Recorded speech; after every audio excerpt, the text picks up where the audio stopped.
The Greeks love this little guy. He's not so little. This is my beautiful octopus. We all have eaten this grilled in a Greek restaurant, but I'm doing something different today. I'm cooking it on top of the stove in a delicious stew from the island of Crete that has oranges, olives, a little bit of fennel, and a little bit of ouzo. The first thing I have to do is trim this little guy. I'm going to get the head sack off, and then I'm going to turn it over and push out the little beak. We're cutting right here at the base. This is what has to come out next. Sometimes you can just push it out. This is a big guy, so that's going to be a little hard to do. I'm going to cut my octopus into 8 pieces, right along the tentacles. I just want to show you something, though, because you might see in a supermarket or in a fish market an octopus that has just 1 row of suckers. Those aren't the good guys. We want the ones with 2 rows of suckers. It's the real McCoy. We want to get rid of this, too. If we see a little bit of that cartilage in there, that yellow goopy stuff, it just doesn't look very good when it's cooked.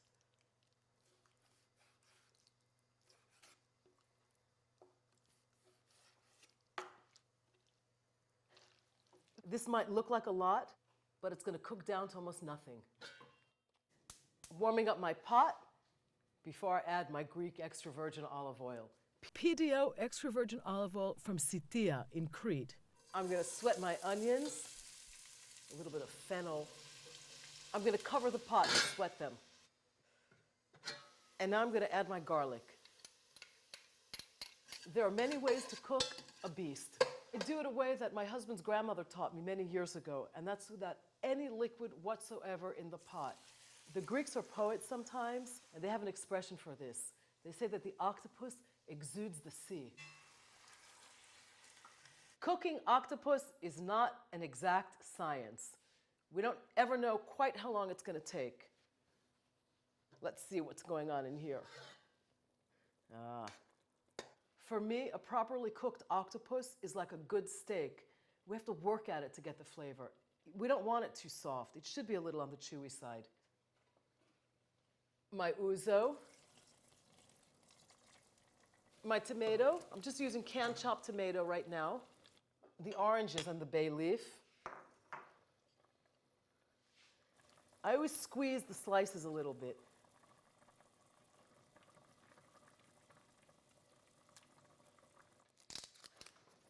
And some whole black peppercorns and whole green peppercorns.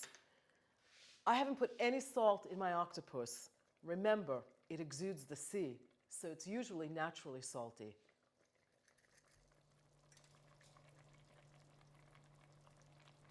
I'm going to partially cover my pot. There's a lot of liquid in here, and I want to cook that down. This will take about another, from what I can see in there, from about another 30 to 35 minutes. We're ready to add our olives. This just needs another 8 minutes or so of cooking. This is a Greek variety called chalkidiki. It's a green olive. It's from the north of Greece. And this particular olive is very low in salt. It's also organic. I like to serve my octopus with what we Greeks call fava. Don't confuse that with what we know in English as fava beans. For a Greek, fava is a puree of yellow split peas. This is totally one of the simplest dishes in the Greek kitchen. We have our split peas, a little onion, a little bit of lemon juice, salt, bay leaf, olive oil, and at the end, my little secret, some milk. The most important thing in this dish is olive oil. The fava has a neutral flavor. I always add a little bit of onion, sautéed, to my fava. Next, I add my yellow split peas, toss them to coat in the olive oil. And then I add enough water to cover the contents of the pot by about 1.5 inches. I'm adding my bay leaf and a little bit of salt. This whole thing is going to take about an hour, sometimes a little bit more. I keep it partially covered. As soon as it starts to boil, we lower the heat a little bit, and we try to skim the foam off the top. You see those big bubbles on the surface? That's when we know our fava's ready. Almost all the liquid has been absorbed. I always puree my fava with an immersion blender. It's extremely easy.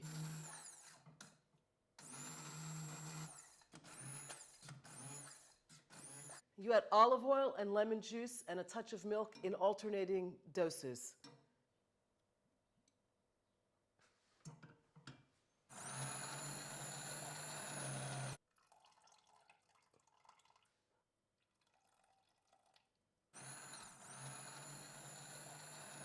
I cover my pot with a kitchen towel until the fava sets.